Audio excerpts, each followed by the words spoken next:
What is Booktok? It's a niche community on TikTok where readers from around the world review and theorize about their favorite books, recommendations, genres, and authors. Booktok is a gift and a curse at the same time. When it first came about, TikTok was establishing itself as a social media platform, and there was lots and lots of great literary works shared, and people were only starting to get creative with their presentation of videos.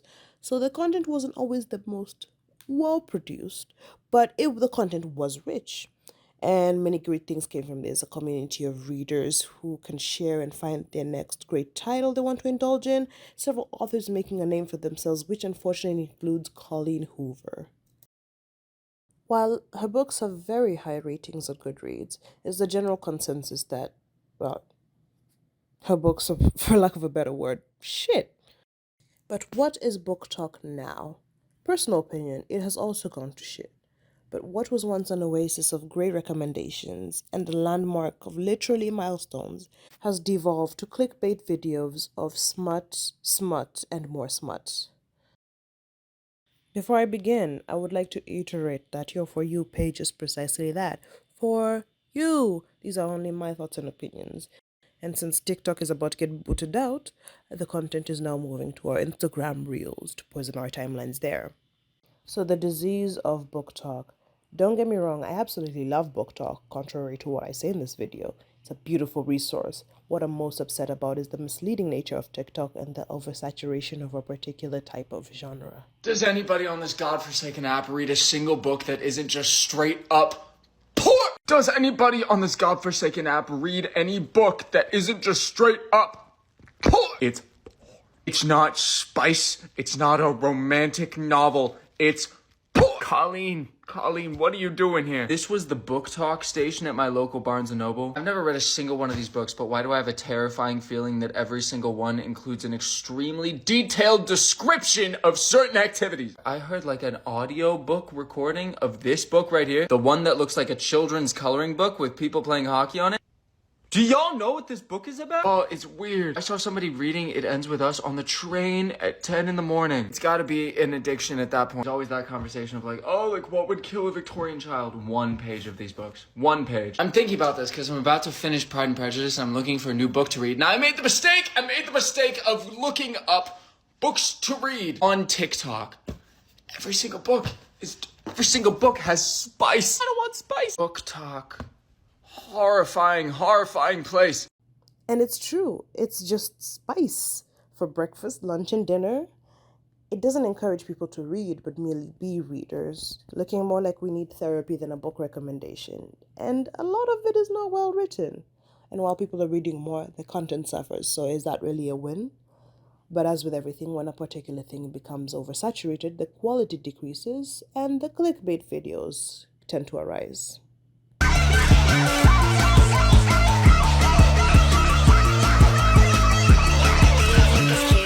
I'm so fucking stupid. Tell me that it is, cause I'm tired of being useless. I've been up for 3 days, everything is. But you did a good job at really fucking up my day. And indeed, they will mess up your day because that's 30 seconds of your time wasted all for the sake of views. And you still know nothing about the book or if it's something you'd like to read. Without the blurb in front of you, you merely have to rely on an untrusted individual's personal opinion of the best parts of a book, which are often overhyped. But what about writing style, voice, plot, clarity of thought, being moved by a particular message in a book?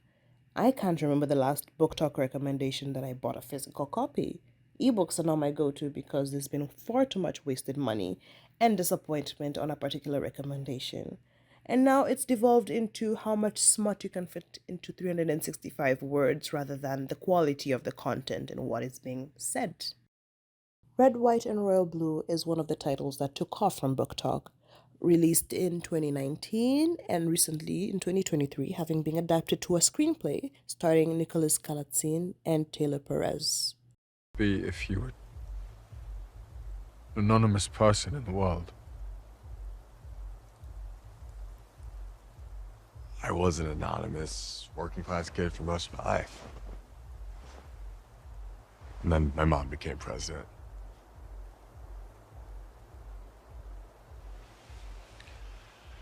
Who would you be?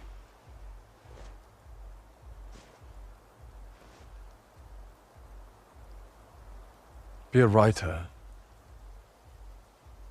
Live in Paris.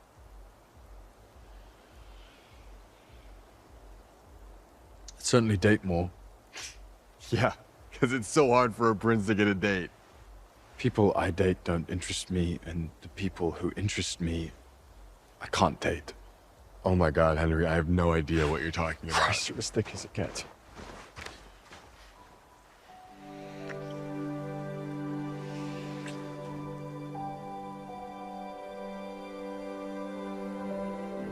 This is a prime example of the actors making the film. This was a wonderful rom-com. And I definitely did not watch it for the cheesy royal family, son meets president's son next door plotline, wink wink. I mean, none of this happens in real life, but as a rom-com, she did what she had to do and received raving reviews for it.